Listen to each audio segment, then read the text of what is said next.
अस्सलाम वालेकुम जी, वेलकम हो गया यूट्यूब पे नवे आने वाले दोस्तों का।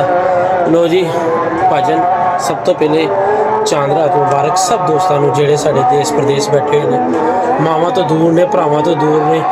अल्लाह पाक उन्हां दी खैर रखे, खैरो खैरियत नाल परदेस कट्टन। ते साडी दिली दुआ है अल्लाह पाक उन्होंने हर मुश्किल तो महफूज रखे, ਜਿਹੜੇ ਸਾਡੇ हर खुशी गम ਦੇ ਵਿੱਚ ਵੀ ਸ਼ਰੀਕ ਹੁੰਦੇ ਨੇ। ਖਾਸ ਤੌਰ 'ਤੇ ਸਾਡੇ ਇਬਤਸਾਮ ਭਾਈ ਨੇ, मतलब माँ प्यो भी हजात ने, अल्लाह पाक उन्हों की लंबी जिंदगी रखे रखे। तो परदेस कट्टना कोई छोटी गल नहीं होनी। हर परदेसी को मेरे वालों ईद मुबारक ते ढेर सारिया दुआवां कि खैरो खैरियत अपनी फैमिली के वापस पहुँचन। जनाब कल किसी बच्चा फड़िया सी, ठीक है, वो असी मतलब लगा दिता सी कि जिस दोस्त का भी है चिट चुटनी सी असी देन देवांगे, जिस दोस्त का भी होया। तो फिर असी उन्होंने ना मोढे ते रंग भी लगा दिता सी। तो असी सोचा सी कि यार जिहड़ा बंदा हकदार होएगा ना, वो अपना बंदा बच्चा पहचान भी जाएगा तो वापस भी लै जाएगा। तो लिहाजा वो बंदे ने बच्चा पहचान लिया, उस्ताद मोनी मानी या मोनी कोई है। बच्चा उन्होंने है बहू वाली छत तो आया है। तो इंशाअल्लाह तआला असी उन्होंने अज वापस करांगे, होर थोड़ी देर तक वो साडे तक पहुँच जाएंगे। तो बच्चे का भी मैं तुहानूं शौक कराना। एक बच्चा मैं अज नेरे च डकिया, अज नेरे कुप च डकिया, या बाजी मेकर बच्चा है तो या बच्चा सुबह का या रात रहा, जिस तरह भी होया। बड़ी भैड़ी हालत से असी फड़िया अज बच्चा। तो वो समझ लो वो बच्चा ना जोड़ा अज फड़िया वो पहले बच्चे का ही बाप है। और मतलब अगर तुसी रब दी राह ते या रब दी रजा से किसी की मुश्किल आसान कर दो ना, मेरा ईमान है कि रब तुहाडे अदल बदला जरूर दिंदा है। ठीक है ना। पहले मैं जोड़ा बच्चा सी उन्होंने कल वापस कर रहा होना, तो तुहानूं शौक कराना वा। तो उस तो बाद फिर मतलब जोड़ा अज फड़िया वह भी शौक कराने हैं। जैनी इधर आ बेटा, ये पकड़ जरा मेरा बच्चा।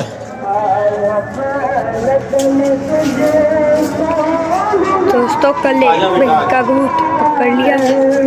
सब तो पहले खुडे चेक करा, अज सफाई करवाती है गोगे भाई को, बेहतरीन जी। लो जी ए बच्चा असी जो वापस कर रहे हैं बहू वाली छत तो। ते साडा बड़ा प्यार वाला दोस्त गुलफाम भाई ते एक होर दोस्त वसीम जट जोड़े पुल वाला, दोनों भाइयों का फोन आया सी। ए रंग जैनवन लगा है, पीला भी जैनवन लगा है, नीला मैं खुद लाया सी। मैं कहा जेदा होएगा वो भी पहचान जेगा। तो वो कहेगा कि भाजन ने बच्चा साडा ही है, पर नीला रंग नवा लाया या साडा नहीं लगा है। बच्चा उन्होंने ही है, उस्ताद मोनी या मानी जोड़ा भी है, बहू वाली छत तो आया है। तो इंशाअल्लाह तआला अज चले जाएगा। एक बच्चा होर है बेटा, दिखा जरा ओदा भी मैं भजन तुहानूं शौक कराना वा। बच्चा या उधर ही या इधर है, तो वह भी रात रहा असी फड़िया या मतलब रुलिया या जो भी है, वह मैं तुहानूं हुणी शौक कराना। ठीक है बेटा। तो दूसरा साजी यह जो टाइम होंदा ना, वो कहते ना टुर गए यार मुहब्बतां वाले ते लै गए नाल ही हासे। वो सिर्फ यारां आस्ते गल नहीं हुई, उस तुहाडे बाप भी हुंदा है, माँ भी हुंदी है, कोई ऐसा सज्जन भी हुंदा है, कोई ऐसा भैन भरा भी हुंदा है। यह मौके ते बड़े याद आते हैं। ठीक है ना। तो मैं यही गल करांगा कि अल्लाह पाक सब दी आसानियां ते परेशानियां नूं दूर करे।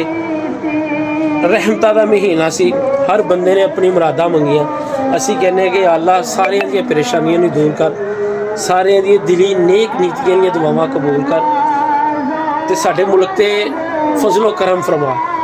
बहुत खसारे च असी जा रहे हैं। तो गल इन्नी है कि बस यार मेरा दिल कह रहा है कि अल्लाह पाक अज दी रहमत दे महीने या अज दी जिहड़ी रात है, अल्लाह पाक सारे नूं सेहत तंदुरुस्ती वाली जिंदगी अता फरमाए। मेरे बच्चे रहे ने, ठीक है, वालेकुम सलाम। जैदी भी आ गया, बच्चे मेरे रहे ने 3 4 5 6 बच्चे रहे ने। सानू किसी का फोन नहीं आया, और यकीन मनो मेरे बच्चे मेरे यूट्यूब की वजह नाल नहीं मिले। मेरे जो बच्चे गए मेरे यूट्यूब की वजह नाल नहीं मिले, क्योंकि रंग भी लगा, चिट्टा भी पईयां ही सी। जे मेरा बच्चा मैं किसी का बच्चा फड़िया है तो अद्धे पौने घंटे च कॉल आ सकती है ना किसी की। ਇਹਦਾ मतलब लोग चैनल ਨੂੰ ਵੇਖ ਵੀ ਰਹੇ ਨੇ ਤੇ फॉलो भी कर रहे हैं। साडे बच्चे भी तादी रुके ने। पापा चांद से आ गया। चलो अच्छा है, अच्छी बात। किधर है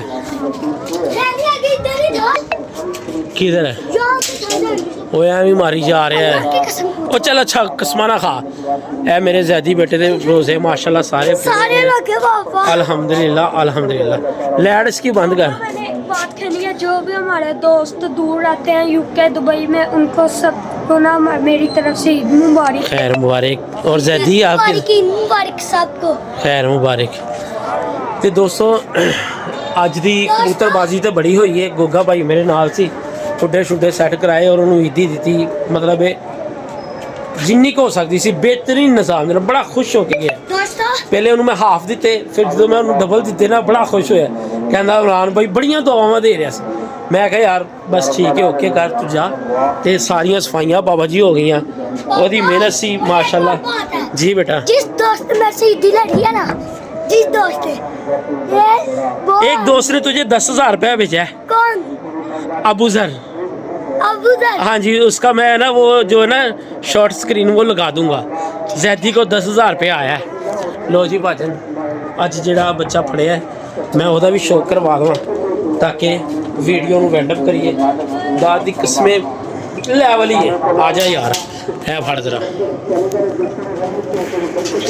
दोस्तों आज एक पकड़ा है, उसका आया। शौक कराते हैं। ਇਹ ਵੇਖੋ ਯਾਰ ਇਹ ਬੱਚਾ ਰਾਤ ਰਿਆ ਫੜਿਆ ਸੀ। ਠੀਕ ਹੈ ਇਹ ਬੱਚਾ ਇਹ ਵੀ ਜਿਸ ਦੋਸਤ ਦਾ ਹੈ ਅਸੀਂ ਉਹਨੂੰ ਦੇਣਾ ਹੈ। ਜਿਸ ਦੋਸਤ ਦਾ ਵੀ ਇਹ ਟਾਈਮ ਸਿਰ ਉਹ ਆ ਗਿਆ ਤੇ ਉਹਨੂੰ ਜ਼ਰੂਰ ਮਿਲੇਗਾ। ਇੱਕ ਤੇ ਦੀਆਂ ਨਿਸ਼ਾਨੀਆਂ ਦੱਸੇ, ਠੀਕ ਹੈ, ਤੇ ਔਰ ਦੱਸੇ ਉਹਦਾ ਬੱਚਾ ਰਾਤ ਰਿਹਾ ਜਾਂ ਡਰਮੋਰਾ ਤੇ ਹੈਗਾ ਜਾਂ ਸਟੈਂਪਾਂ ਤੇ ਹੈਗਾ। ਜਿਸ ਮਾਹੌਲ 'ਚ ਵੀ ਹੈਗਾ ਨਾ ਉਹ ਦੱਸੇਗਾ, ਬੱਚਾ ਉਹਨੂੰ ਮਿਲ ਜਾਏਗਾ। ਠੀਕ ਹੈ ਇਹ ਵੀ ਬੱਚਾ ਅਸੀਂ ਦੇਣਾ ਹੈ, ਪਰ ਸ਼ਰਤ ਹੈ ਕਿ ਅੱਜ ਹੀ ਮਤਲਬ ਇਹ ਉਹ ਰਾਤ ਤੱਕ ਸਾਨੂੰ ਕਿਤੇ ਦੱਸ ਜਾਏਗਾ। ਅਗਰ ਕੋਈ ਦੋਸਤ ਸਾਡੇ ਕਾਫੀ ਦੋਸਤਾਂ ਨੇ ਸੁਭਾਅ ਆਉਣਾ ਹੈ ਚੈਨਲ ਦੀ ਰੈਫਰੈਂਸ ਨਾਲ, ਜਿਹੜੇ ਬੰਦੇ ਨੇ ਸਾਡੇ ਕੋਲੋਂ ਮੰਗ ਲਿਆ ਅਸੀਂ ਵੀਰ ਜੀ ਉਹਨੂੰ ਦੇ ਦੇਣਾ। ਇੱਕ ਬੱਚਾ ਸਾਡਾ ਚਲੇ ਜਾਣਾ ਹੁਣੀ ਜਿਹੜਾ ਅਸੀਂ ਕੱਲ ਵੀਡੀਓ ਲਾਈ ਸੀ। ਬਾਕੀ ਅੱਲਾਹ ਪਾਕ ਸਾਰੇ ਆਸੇ ਸਾਰੀਆਂ ਪੈਦਾ ਕਰੇ। ਬੰਦ ਕਰ ਬੇਟਾ ਇਸਕੋ। ਤੇ ਅੱਲਾਹ ਬਸ ਦੁਆਵਾਂ ਹੀ ਨੇ ਸਾਡੀਆਂ ਤੇ ਦੁਆਵਾਂ ਹੀ ਨਿਕਲਦੀਆਂ। जिसका पकड़ा था ना उसने ईमानदारी बोली, उसने कहा ये इसका हाँ जी। जो ऊपर वाला रंग लगा है ना ये हमारा नहीं है, ये पर्पल। हाँ जी हाँ जी ਇਹ ਬੱਚਾ ਜਨਾਬ ਉਹਨੇ ਕਿਹਾ ਬੱਚਾ ਮੇਰਾ ਹੀ ਹੈ, ਪਰ ਜਿਹੜਾ ਰੰਗ ਲੱਗਾ ਨਾ ਉਹ ਮੇਰਾ ਨਹੀਂ ਹੈਗਾ, ਉਹ ਬੰਦਾ ਸੱਚਾ ਸੀ। किसी ने वाइट कलर का ਬਿਲਕੁਲ ਹੈ ਜੀ। ਤੇ ਅੱਲਾ ਦੇ ਹੁਕਮ ਨਾਲ ਬੱਚਿਆਂ 'ਚ ਆਪਣੀ ਐਂਟਰੀ ਨਹੀਂ ਹੈਗੀ। ਅੱਜ ਅਸੀਂ ਕੱਲ ਉਸਤਾਦ ਗੁਲਫਾਮ ਭਾਈ ਦੀ ਛੱਤ ਤੇ ਜਾਣਾ ਹੈ, ਉਧਰੋਂ ਸਾਡੇ ਪੱਲਾ ਵੱਜਣਾ ਹੈ ਤੇ ਆਪਣਾ ਸ਼ੌਕ ਕਰਵਾਵਾਂਗੇ। ਕਬੂਤਰਬਾਜ਼ੀ ਦਾ पूरा दिन साਡਾ जी बेटा बच्चे भी इकट्ठे हो गए क्यों है? नहीं, वो अपने शिगिर्द की छत से पल्ला मारेंगे ना, गुलफाम की छत से, गुलफाम अंकल की छत से पल्ला मारेंगे। तो भजन अजाना हो रही हैं, खिलाफत हो रही ने। गुलफाम ਨੂੰ सब कुछ दस के आना है। ਜਿਹੜੀ ਮੁਹਤਾਜੀ ਉਸ ਬੰਦੇ ਨੇ ਕੱਟੀ ਹੈ ਨਾ, ਜਿਹੜੇ ਕੁਰਬ ਚੋਂ ਨਿਕਲੇ ਹੈ, ਜਿਹੜੀ ਤਕਲੀਫ ਚੋਂ ਗੁਜ਼ਰਿਆ ਹੈ, ਖੁਦਾ ਦੀ ਕਸਮੇ ਬੰਦਾ ਮਰ ਜਾਵੇ ਸਾਰਾ ਕੁਝ ਨਾਲ ਰਹਿ ਜਾਂਦਾ। ਕਈ ਉਸਤਾਦਾਂ ਦੇ ਨਾਲ ਉਹ ਇੰਨਾ ਉਹਨੇ ਟਾਈਮ ਗੁਜ਼ਾਰਿਆ, ਉਹਨੂੰ ਆਟੇ 'ਚੋਂ ਲੂਣ ਨਹੀਂ ਹੱਥ 'ਚ ਪਾਇਆ, ਆਟੇ 'ਚੋਂ ਲੂਣ ਤੱਕ ਉਹਨੂੰ ਵਿਚਾਰੇ ਨੂੰ ਸਫੈਦ ਮਿਰਚ ਦਾ ਨਹੀਂ ਪਤਾ। ਤੁਸੀਂ ਅੱਗੇ ਹਿਸਾਬ ਲਾ ਲਓ। ਤੇ ਮੇਰਾ ਖਿਆਲ ਹੈ ਮੇਰੇ ਸਾਹਮਣੇ ਕੋਈ 15 ਸਾਲ ਦੀ ਕਬੂਤਰਬਾਜ਼ੀ ਉਹ ਕਰ ਰਿਹਾ, 15 ਸਾਲ ਤੋਂ। ਠੀਕ ਹੈ ਕੱਲ ਦਾ ਉਹਦਾ ਪੱਲਾ ਹੈ, ਉਹਦੇ ਹੱਥ ਨਾਲ ਅਸੀਂ ਦਾਣਾ ਪਾਣੀ ਬਣਵਾਉਣਾ ਹੈ ਤੇ ਅੱਲਾ ਦੇ ਹੁਕਮ ਨਾਲ ਪਤਾ ਲੱਗ ਜਾਏਗਾ ਜਿੰਨਾ ਕੁੱਟਦੇ ਨੇ। ਠੀਕ ਹੈ ਜਨਾਬ ਇਹ ਬੱਚਾ ਜੀ ਜਾਓ ਯਾਸ਼ੀ ਕਰੋ। ਠੀਕ है जनाब है बच्चा जी जेदा भी है वो 10 के ले जा सकते। अभी इसका एक रंग नजर आ रहा है, एक नहीं आ रहा। ठीक है दूसरा रंग बताइए। है बच्चा जी जेड़े भरा है वो लैके जा सकते हैं। ते लिहाजा अपनी मुफ्ता च याद रखना। ਅੱਜ ਦੇ ਵਲੋਗ 'ਚ ਸਾਡੇ ਚੈਨਲ ਨੂੰ ਸਬਸਕ੍ਰਾਈਬ ਕਰ ਦਿਓ। ਕਾਫੀ ਸਾਰੇ ਦੋਸਤ ਸਾਡੇ ਇੰਡੀਆ ਤੋਂ ਸਾਡੇ ਨੂੰ ਬਹੁਤ ਪਿਆਰ ਕਰ ਰਹੇ ਨੇ ਤੇ कमेंट कर रहे हैं। बड़ी दूरों दूरों सानू मुहब्बत का इजहार कर रहे हैं। सारे हासे दिली विश ते happy happy happy happy Eid मुबारक। इंशाअल्लाह ताला सुबह मिलेंगे। अपनी दुआवां च याद रखना। अल्लाह हाफिज़। Bye bye.